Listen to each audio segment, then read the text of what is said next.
بعد. Kemudian Pemirsa wudunya batal. Wudunya batal.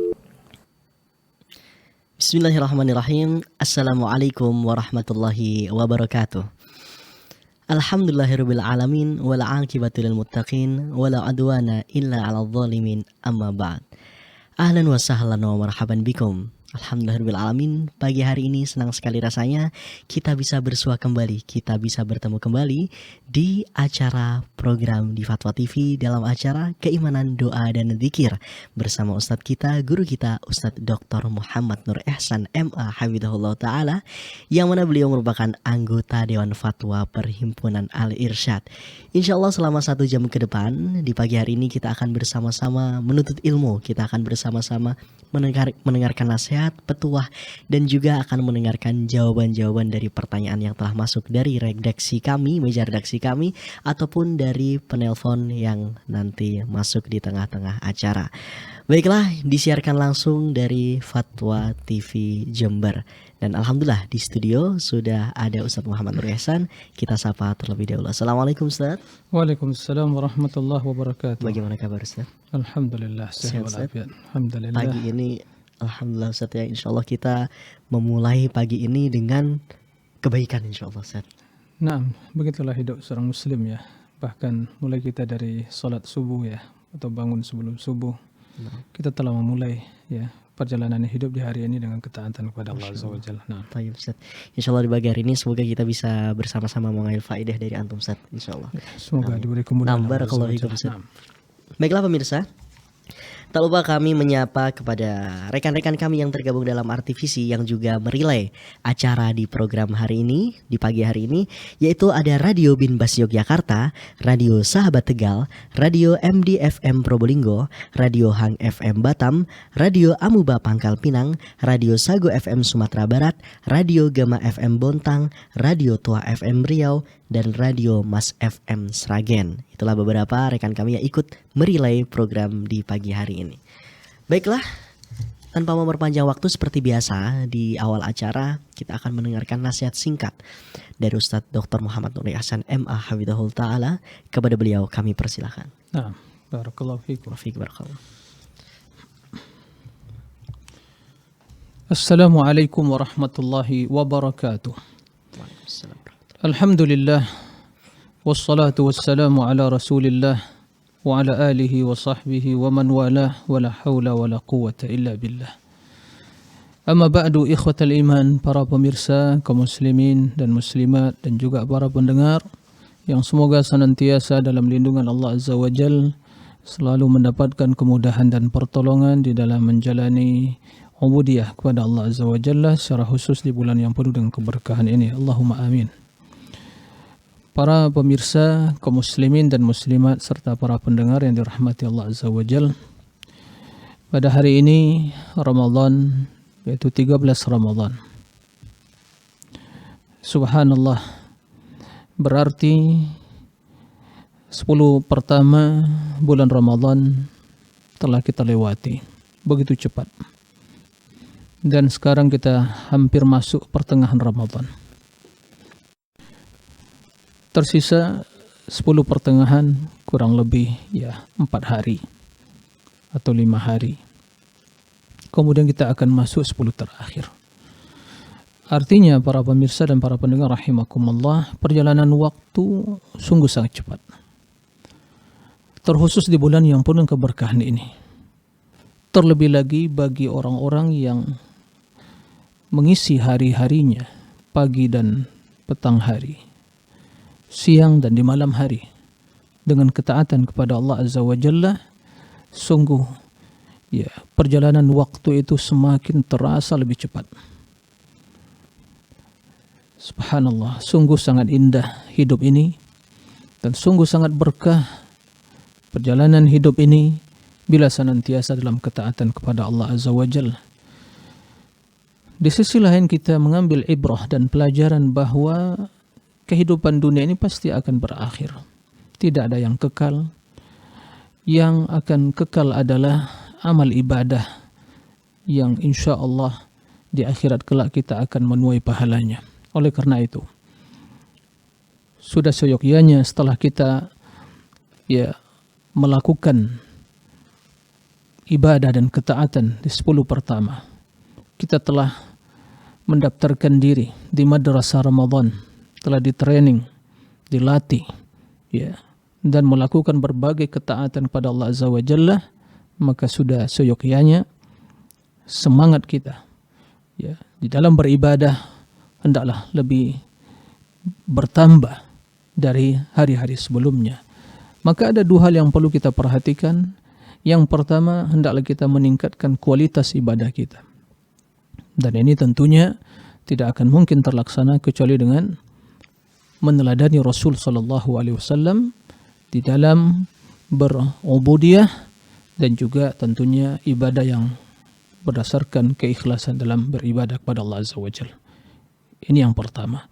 Yang kedua, juga kita hendaknya meningkatkan kuantitas dari ibadah kita. Ya, kuantitas dari ibadah kita. Nabi sallallahu alaihi wasallam, ya, bagaimana di bulan yang penuh keberkahan ini semakin dermawan. Nah, dan begitu juga ibadah-ibadah beliau yang lainnya.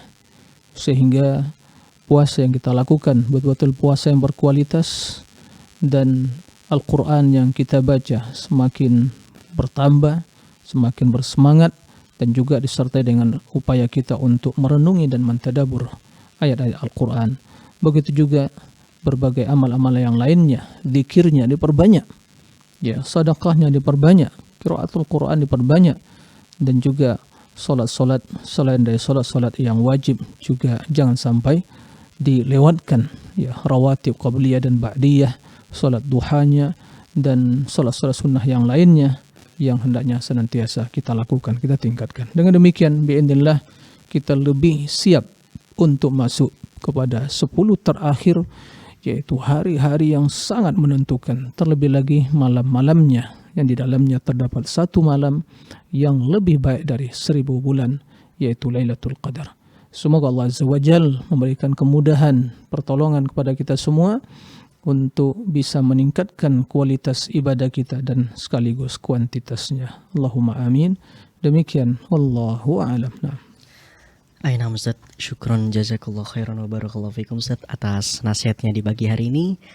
Benar sekali, tak terasa hampir setengah bulan di bulan Ramadan Ustaz, memasuki pertengahan, dan ini kemungkinan tidak terasa lagi nanti memasuki 10 hari terakhir Ustaz ya. Iya, ini 10 pertengahan ini itu terasa akan lebih cepat dari 10 yang pertama.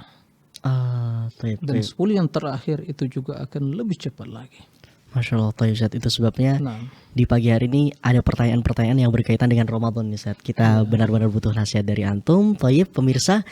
Baiklah, kami mengajak Anda pemirsa, bagi Anda yang ingin berpartisipasi, Anda ingin menanyakan sesuatu hal yang berkaitan dengan keimanan, doa dan dzikir di pagi hari ini, Anda bisa menghubungi kami di 0331 544 6087. Sekali lagi di 0331 544 6087. Kami batasi satu penelpon, satu pertanyaan, karena kita akan berbagi dengan yang lainnya. Baik Ustaz, sembari menunggu penelpon yang masuk, kita akan membacakan pertanyaan yang pertama dari website terlebih dahulu. Baik, pertanyaan pertama dari Bapak Dame Pramana di Surakarta. Assalamualaikum wa wafaqakumullahu Ustadz. Afwan Ustadz, di bulan Ramadan ini, bulan suci ini, setan dan jin dibelenggu, dimasukkan ke dalam neraka Ustadz.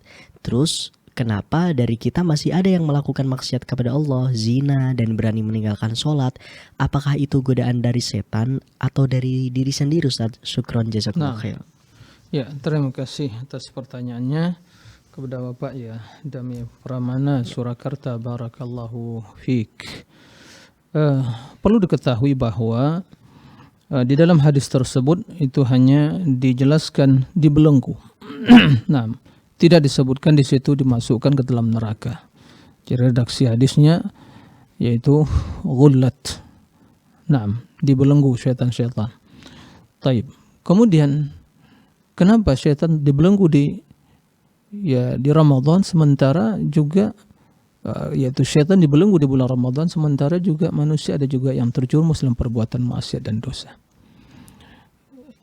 Dalam hadis tersebut memang dijelaskan dibelenggu, akan tapi tidak dijelaskan dia tidak bisa menggoda manusia yang mampu dia goda. Nah, manusia yang memang karakternya ya atau sifatnya adalah orang-orang yang tidak mendengar nasihat, tidak mengetahui keutamaan hari dan waktu kemuliaan yang jauh dari agama, jauh dari ilmu dan amal soleh serta orang-orang yang baik, maka sesungguhnya ya kondisi syaitan yang di belenggu Ramadan juga tidak akan bermanfaat bagi dia. Karena dia di luar Ramadan menjadi sahabat syaitan, Ramadan juga menjadi teman syaitan. Tidak ada bedanya bagi dia. Ya, tidak ada bedanya bagi dia. Oleh karena itu, bukan berarti syaitan dibelenggu dia tidak bisa menggoda. Ya, dalam hadis itu bukan dinafikan ya, bukan ditiadakan tidak bisa menggoda, bukan, dibelenggu. Artinya dia tidak leluasa. Tidak leluasa menyesatkan, tidak leluasa menggoda. Kenapa tidak leluasa? Kita melihat kondisi ya orang yang beriman, mereka bila masuk Ramadan, puasa di siang hari. Ya, tentunya berpuasa bukan sekadar menahan dari makan dan minum, dari seluruh hal yang diharamkan oleh Allah Azza wa Jalla, yang merusak puasa, yang mengurangi pahalanya. Maka syaitan selalu berusaha menjerumuskan dalam maksiat. Sementara orang yang berpuasa, dia ingat saya sedang berpuasa, bukan hanya menahan dari makan dan minum saja, tapi menahan dari semua yang diharamkan oleh Allah Azza wa Jalla, maka dia tinggalkan. Kemudian begitu kondisi mayoritas umat Islam, ya, maka syaitan sungguh ya sangat semakin sempit bagi syaitan jalan untuk menyesatkan, menggoda umat manusia atau orang-orang yang beriman.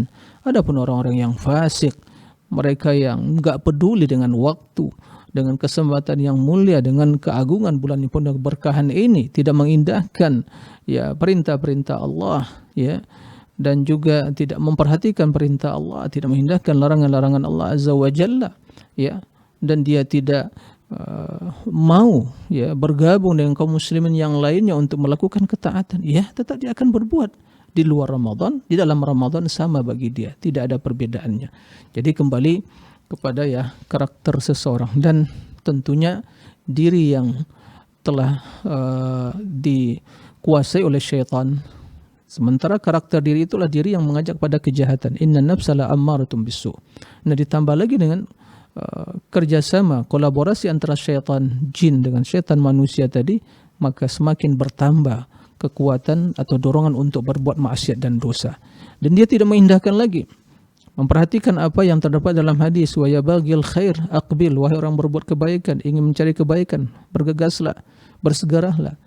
Wahai orang yang menginginkan kejahatan, stop, hentikan ya, jangan diteruskan. Dia tidak memperhatikan hal yang seperti itu. Nah, oleh karena itu bukan berarti di bulan Ramadan tidak ada orang berbuat maksiat dan dosa, akan tapi syaitan tidak leluasa untuk menyesatkan umat manusia, menggoda mereka ya di bulan Ramadan berbeda dengan hari-hari yang lainnya di selain bulan Ramadan. Nah, itu maksudnya. Nah, demikian Allahu a'lam. Nah, Ustaz, syukron jazakallah khairan Ustaz atas jawabannya Ustaz. Semoga ini bisa menjawab pertanyaan dari Bapak Dami Pramana di Surakarta. Baik, Ya, nah. kita berlanjut ke pertanyaan selanjutnya Ustaz. Ini dari Bapak Ismail di Makassar. Assalamualaikum Ustaz, Afwan izin bertanya, mohon bimbingannya agar bisa berpuasa jiwa raga yang sesuai sunnah itu bagaimana Ustaz? Ya, nah. Jazakallah khairan. Terima kasih kepada Pak Ismail di Makassar ya, barakallahu fiik atas pertanyaannya.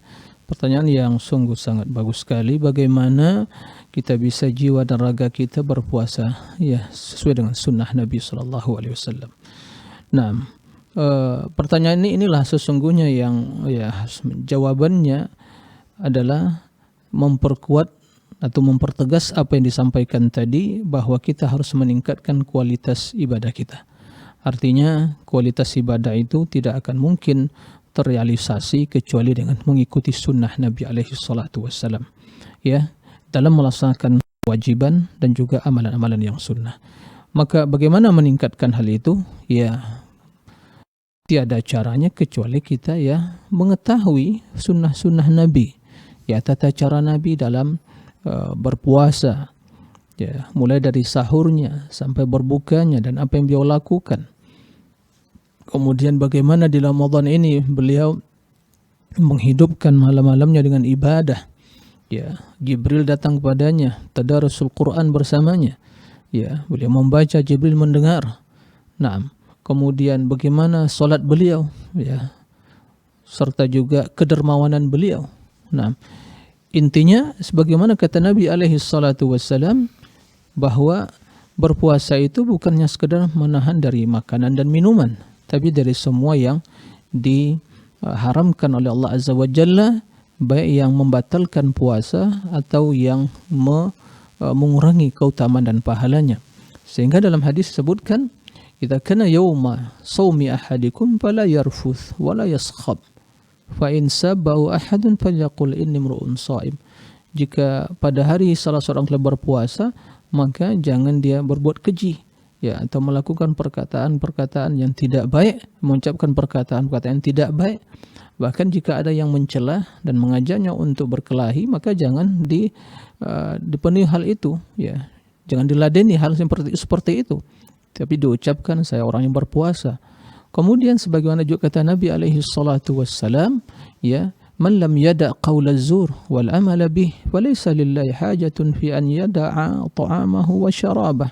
Seorang yang tidak meninggalkan perkataan keji, perkataan dusta dan perbuatan jahil, ya, maka enggak ada artinya, enggak ada hajat bagi Allah dia itu menahan puasa, ya, menahan dari makanan dan minuman, ya. Padahal puasa tersebut adalah amalan yang spesial bagi Allah, ya, beri balasan tanpa batas. Tapi karena seorang hamba dalam berpuasa tidak meninggalkan perbuatan keji dan mungkar, perbuatan yang tidak baik, maka untuk apa dia berpuasa? Artinya tidak ada nilainya di sisi Allah Subhanahu wa Ta'ala. Nah, kemudian kita harus, ya, bagaimana Nabi SAW menjaga puasa. Beliau lebih banyak menetap di masjid. Nah, seperti itu dahulu, begitu juga para salafus saleh, bagaimana di bulan Ramadan ini mereka lebih banyak menetap di masjid. Untuk apa? Nuhafidhu ala siyamina, itu menjaga puasa kita. Nah, oleh karena itu, untuk, ya, meneladani Nabi sallallahu alaihi wasallam, mengetahui sunnahnya, ya, kita harus bertanya, membaca tentang bagaimana puasa Nabi, bertanya kepada ahli ilmu.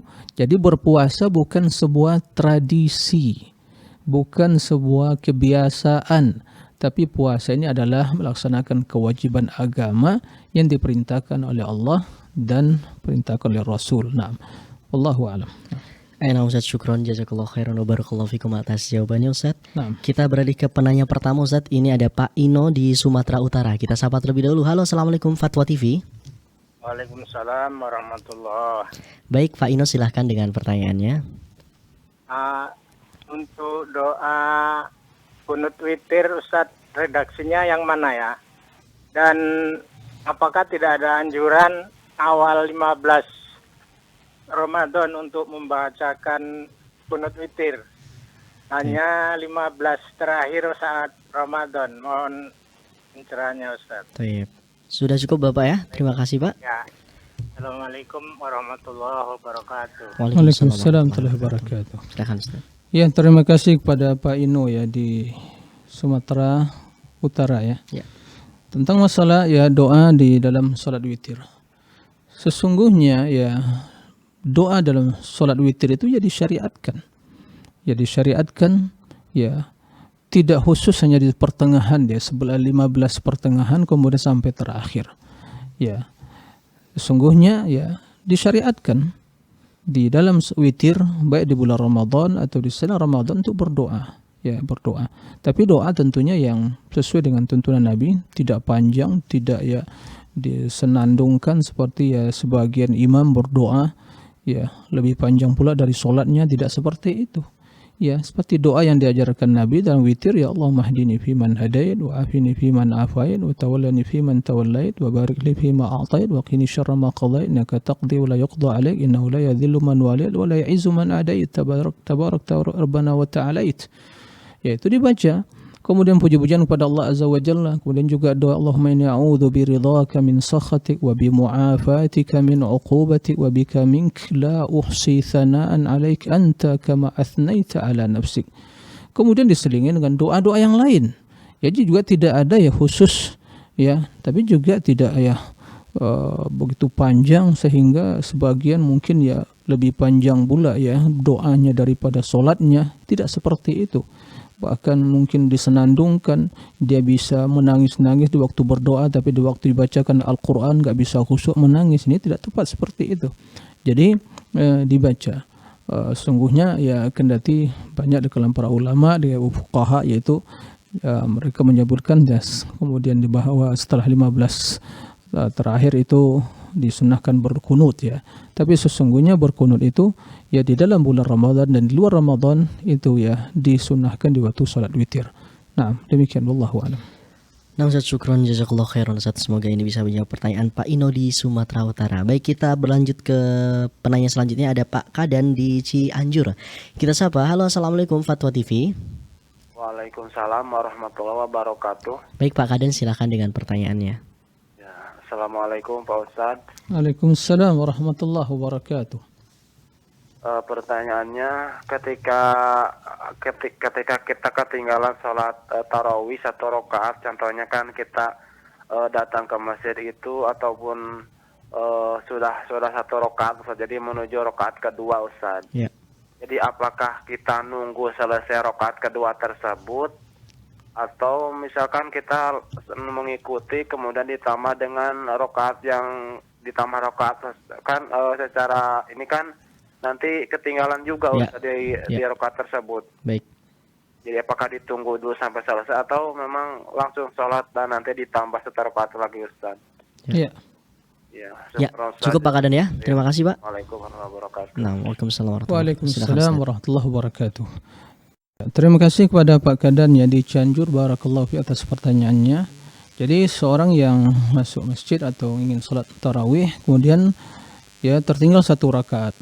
Apakah begitu masuk masjid ya langsung ikut ya rakaat kedua bersama imam atau menunggu sampai selesai?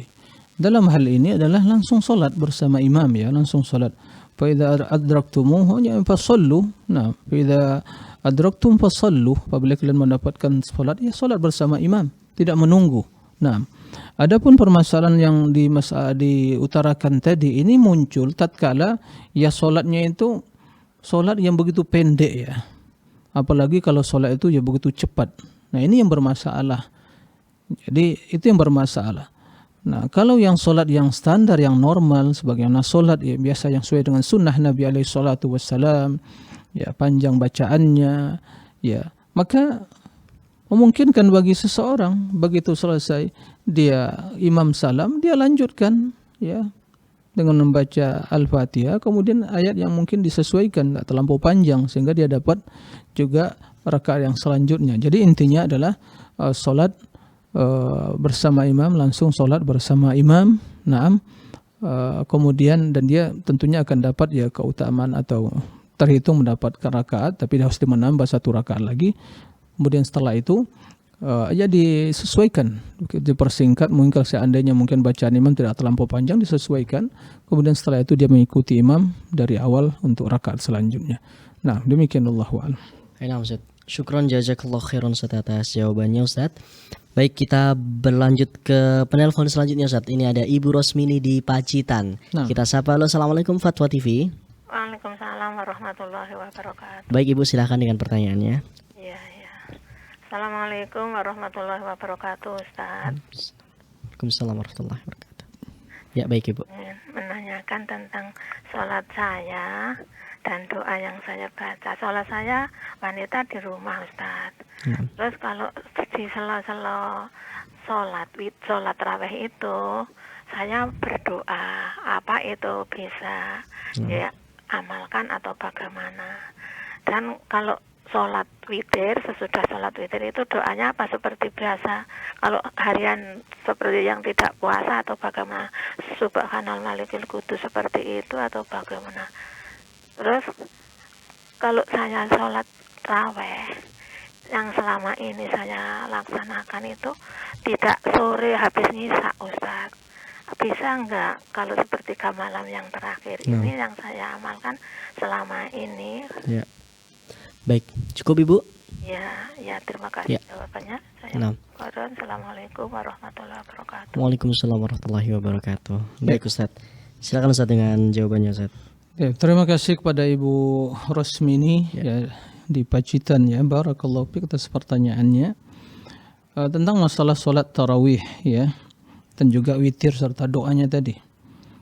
Pertama, para ulama menjelaskan solat berjamaah atau solat tarawih berjamaah bersama kaum muslimin di masjid itu yang lebih afdal, baik bagi kaum lelaki dan juga kaum wanita. Jadi solat tarawih berjamaah di masjid ya itu yang lebih afdal, karena Rasul SAW melakukannya 3 kali 3 malam berturut-turut. Kemudian di zaman Umar bin Khattab juga mereka solat berjamaah di masjid. Nah, kan tapi beliau mengatakan bahwa tentunya di penghujung malam lebih utama. Tentu maksud di sini adalah seandainya jamaah yang solat ya di masjid tersebut mereka sepakat untuk menunda dan mereka akan bersolat berjamaah di sepertiga malam terakhir berjamaah, itu lebih utama. Maka dalam hal ini ibu dia usahakan ya untuk ya solat bersama kaum muslimin. Ya itu lebih utama, lebih afdal. Karena dalam hadis sebutkan juga man shalla ma'al imam hatta yansarib kutiba lahu qiyamul lailah. Bahwa seorang yang solat bersama imam sampai selesai maka akan tertulis, akan dicatat baginya ya pahala qiyam ya, atau solat 1 malam tersebut. Seandainya tidak mungkin, mungkin sisi kesehatan tidak mungkinkan, ibu solat di rumah ya sendirian dan insyaallah Allah membalas kebaikan tersebut. Nah, adapun masalah ya jika ibu tunda misalnya solat sendirian di rumah ditunda sampai sepertiga malam terakhir ya tidak ada masalah, bahkan itu lebih afdal ya, lebih utama bagi ibu dengan kondisi seperti itu. Nah, kemudian masalah solat witir yaitu ya doanya. Ya doanya tidak ada sesungguhnya doa yang khusus ya. Doa yang diucapkan di witir baik itu yang tadi disebutkan ya al-mahdini fi man hadait wa afini fi man afait sampai akhir doa tersebut itu ya diucapkan. Begitu juga doa yang tadi disampaikan, Allahumma inni a'udzubika biridhaka min sakhatik wa bi mu'afatika min uqubatik wa bika mink la uhsi thanan alai anta kama athnaita ala nafsik. Nah, itu diucapkan dan diselingin dengan doa-doa yang lain ya. Sebagian diriwayatkan dari sebagian ulama salaf mengatakan Allahumma laka nusalli wa nasjud wa laka na'am Allahumma iyyaka na'bud na'am wa laka nusalli wa nasjud wa ilaika nahfid narju rahmatak wa nakhafu adzabak inna adzabaka liman a'adaka mulhaq ya. Hal seperti itu ya ditambah, kemudian ditambah dengan doa-doa yang lain. Nah, kemudian ditutup dengan Allahumma inni a'udzu biridhaka min sakhatik wa bi mu'afatika min 'uqubatik wa bika mink la uhsi thanaan 'alaik anta kama athnaita 'ala nafsik. Kemudian ya sujud. Naam. Nah, adapun setelah witir itu di antara setelah witir itu doa yang diucapkan Nabi subuhun quddus rabbul malaikati waruh 3 kali. Subuhun quddus rabbul malaikati waruh. Rabbul malaikati waruh. Subuhun quddus rabbul malaikati waruh. Dibaca 3 kali. Nah, begitu yang dicontohkan dalam solat witir Nabi alaihi salatu wassalam. Nah, wallahu a'lam. Nah, Ustaz, syukron jazakallahu khairan Ustaz atas jawabannya Ustaz. Kita beralih ke penelpon selanjutnya Ustaz. Ini ada Pak Talhah di Trenggalek. Kita sapa. Halo, Assalamualaikum Fatwa TV. Waalaikumsalam warahmatullahi wabarakatuh. Baik Pak Talhah, silahkan dengan pertanyaannya. Assalamualaikum Assalamualaikum Ustaz. Waalaikumsalam warahmatullahi wabarakatuh. Nah, begini Ustaz, saya mencatat hadis. Yang menyampaikan hadis itu saya tidak tahu siapa.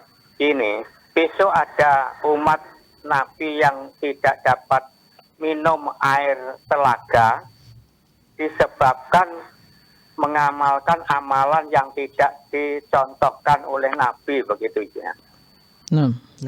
Itu disampaikan oleh siapa itu? Baik. Iya. Cukup Bapak, itu saja Bapak? Ya. Enam. Terima kasih Bapak.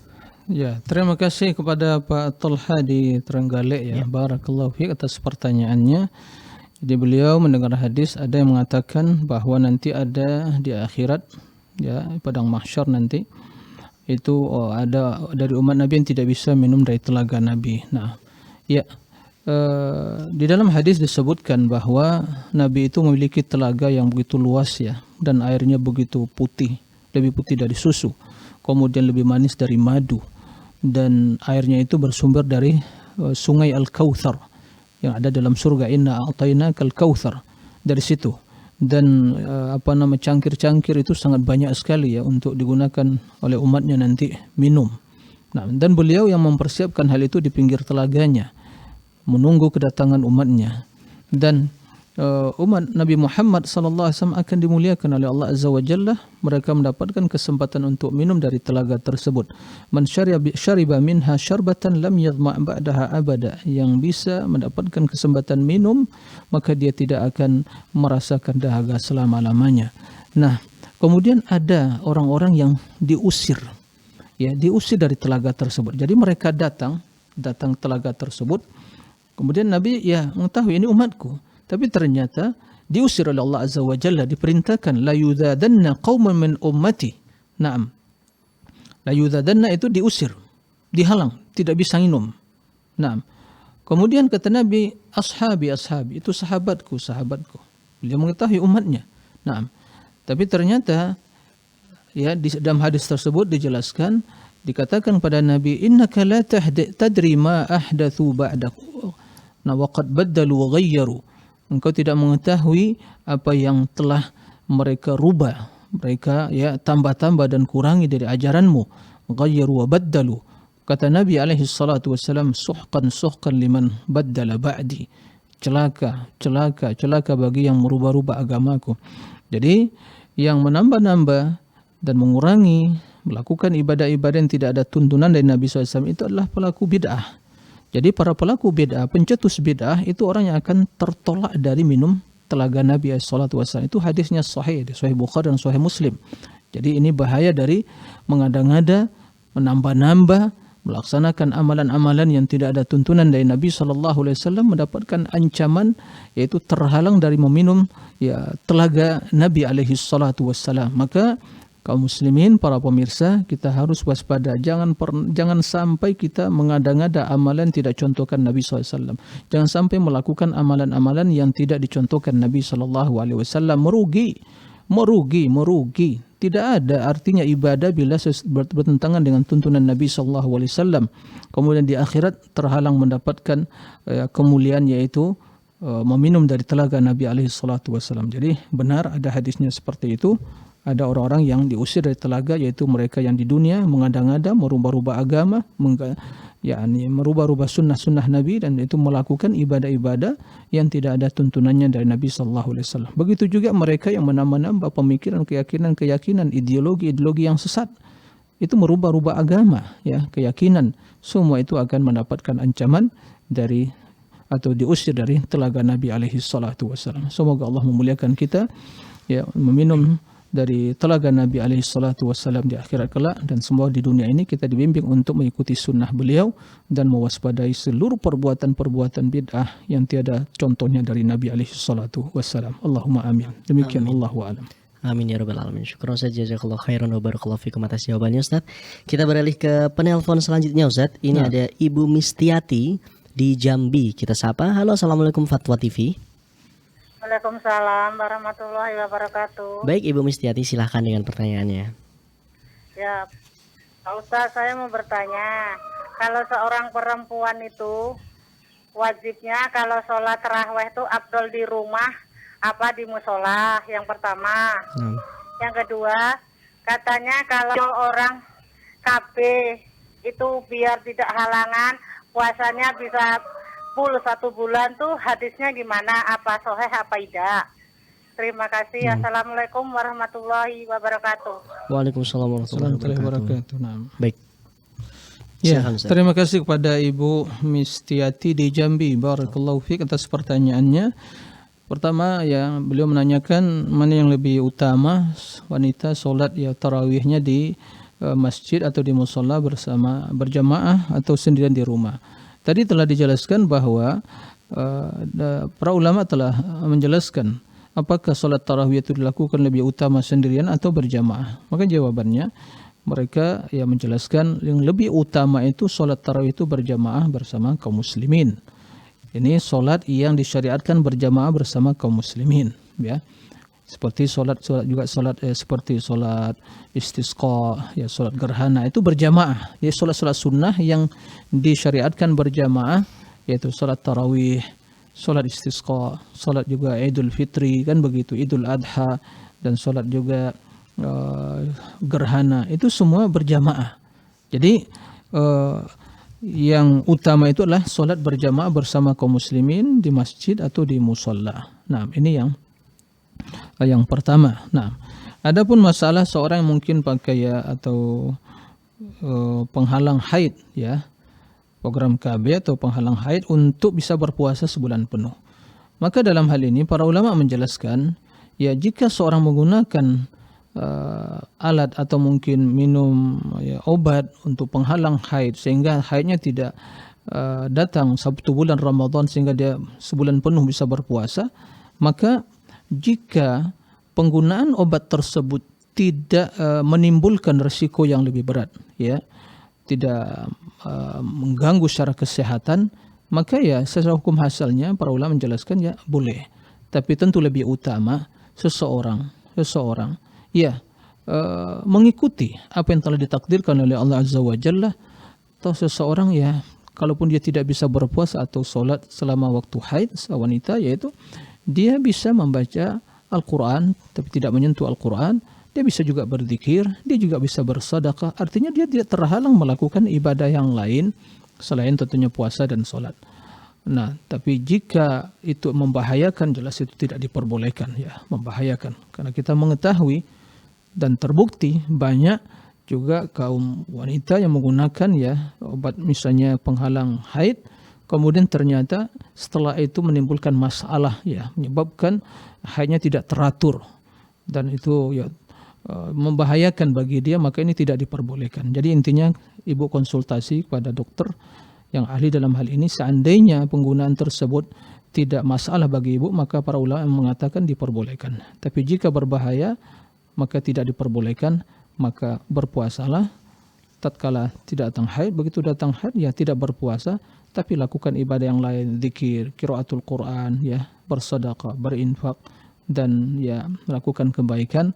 Nah, semua itu bisa dilakukan. Nah, demikian Allah. Aina Ustaz, syukron jazakallahu khairan Ustaz wa barakallahu fikum atas jawabannya. Kita beralih ke penanya selanjutnya Ustaz dari penelpon. Ini ada Ibu Rina di Jambi. Kita sapa. Halo, assalamualaikum Fatwa TV. Assalamualaikum Pak Ustaz. Waalaikumsalam warahmatullahi wabarakatuh. Silahkan Ibu. Begini Pak Ustaz, kalau seandainya kan kita sudah tarawih Pak Ustaz. Nah, bolehkah kita seandainya tidak melakukan salat malam lagi seperti kayak kita biasa mengerjakan salat tahajud, salat taubat, salat ini salat istikharah apa gitu, apakah itu boleh juga kita walaupun kita nggak mengerjakan itu, karena kita kan katanya kan kalau udah salat tarawih katanya udah sama dengan ini sholat malam penuh, apakah itu diperbolehkan, apakah itu tidak Pak Ustaz? Cukup Ibu ya? Iya, cukup. Assalamualaikum warahmatullahi wabarakatuh. Waalaikumsalam warahmatullahi wabarakatuh. Baik, silakan Ya, Ustaz. terima kasih kepada Ibu Rina di Jambi, barakallahu fiik atas pertanyaannya. Jadi seorang yang telah sholat tarawih ya bersama imam, kemudian ya begitu mungkin dia sepertiga malam terakhir dia bangun lagi, waktu mungkin masih lama sebelum sahur gitu ya. Lalu apa yang dia lakukan? Bolehkah dia masih sholat? Jawabannya diperbolehkan, tidak ada masalah. Dia sholat, ya, menambah sholat 2 rakaat.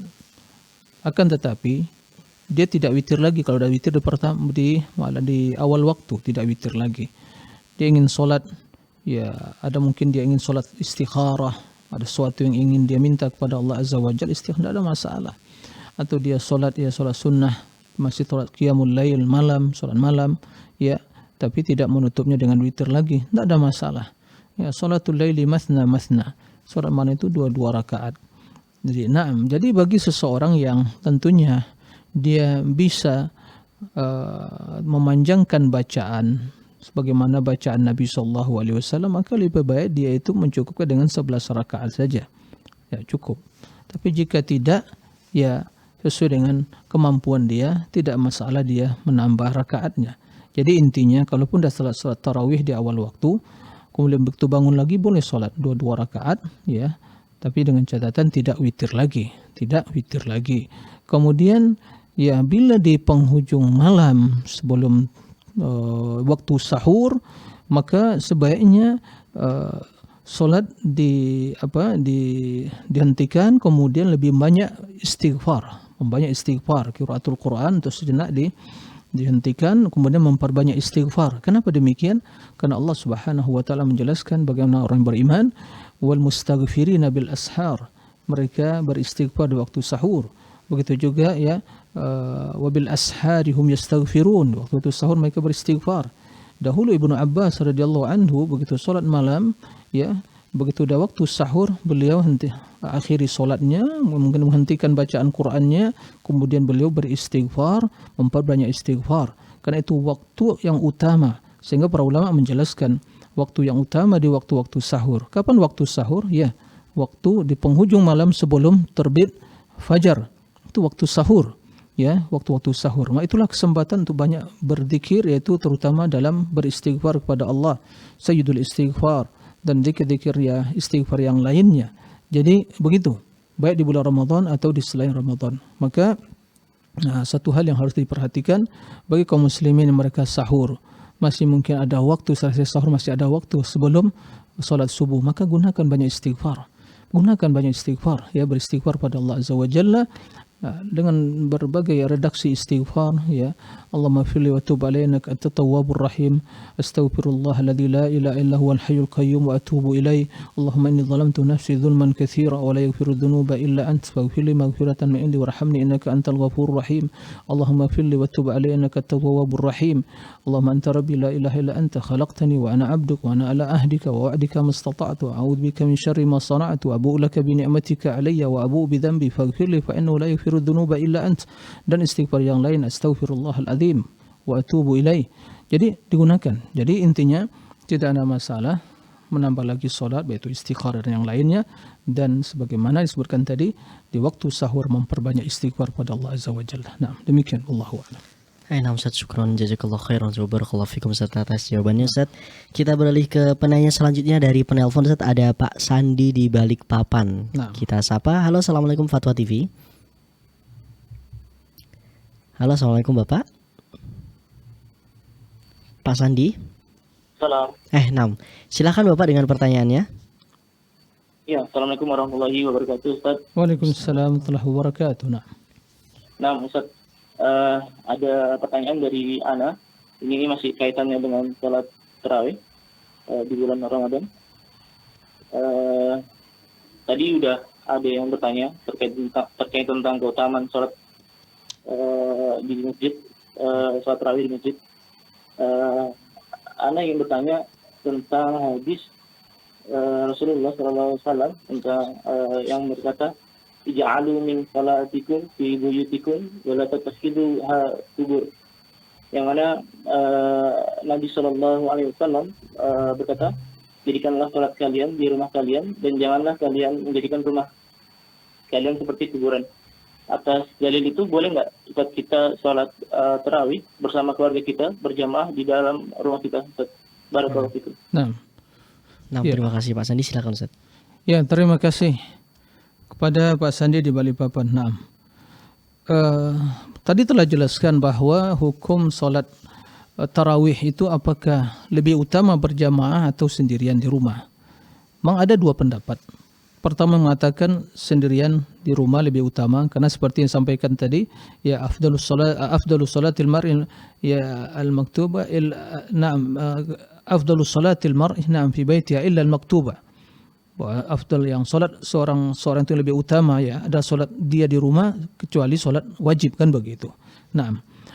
Termasuk tadi juga la taj'alu buyutakum qubura, na'am wasallu la taj'alu buyutakum qubura wasallu alayya fa inna salatakum tablughuni haitsu kuntum. Jangan jadikan rumah kalian seperti kuburan yang bukan tempat salat, bukan tempat ibadah. Nah, artinya dianjurkan salat di rumah, itu salat sunnah.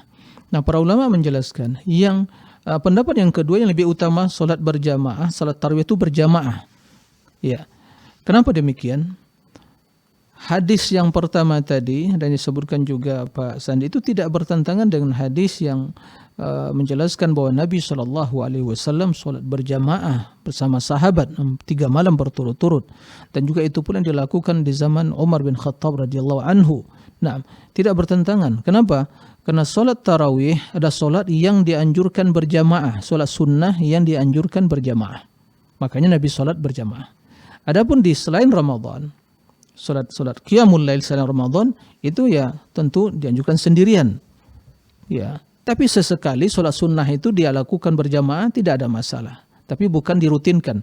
Adapun di Ramadan, adapun salat tarawih namakan salat tarawih atau qiyamul Ramadan, bulan Ramadan namakan qiyamul Ramadan atau salat tarawih itu dianjurkan berjamaah. Sehingga dalam hadis sebutkan man shallamal imam Naam hatta yansarib kutiba lahu qiyamul lailah. Salat bersama imam sampai selesai maka itu tertulis ya pahala keutamaan qiyam dalam satu malam tersebut. Jadi salat tarawih ini adalah salat sunnah yang disyariatkan berjamaah. Maka oleh karena itu pelaksanaannya di masjid berjamaah itu lebih utama. Naam. Adapun hadis tadi itu ada hadis yang menjelaskan salat sunnah yang lain yang tidak dianjurkan berjamaah, rawatib, ya seperti itu. Kemudian salat sunnah yang lain, salat duha dan yang lainnya. Nah, wallahu alam. Nah Ustaz, syukron jazakallahu khairan atas jawabannya Ustaz. Baik, kita beralih ke penanya selanjutnya Ustaz. Ini kita dari Nur Fitri di Makassar Ustaz. Kita beralih dari website Ustaz. Baik, pertanyaan dari Bu Nur Fitri. Bagaimana agar iman saat Ramadan tidak kendor, apalagi bagi muslim yang membuka usaha saat Ramadan? Barakallahu fikum. Ya, nah. Terima kasih pada Ibu ya Fitri, Nur Fitri di Makassar dan juga mewakili kita semua ya. Tadi telah jelaskan bahwa selama Ramadan ya, apalagi sekarang udah 13 hari ya, kita di training. Nah, seharusnya tatkala di training berbagai pengetahuan, pengalaman ya, kebiasaan baik itu telah kita lakukan. Maka ini terus akan membangun sebuah kebiasaan yang positif untuk melakukan suatu ketaatan.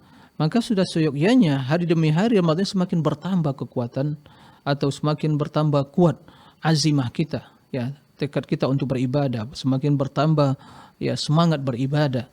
Nah, karena telah terbiasa baca Al-Quran, telah terbiasa sholat berjamaah, sholat fardunya, sholat sunnahnya, ya, dan ibadah-ibadah yang lainnya, zikirnya.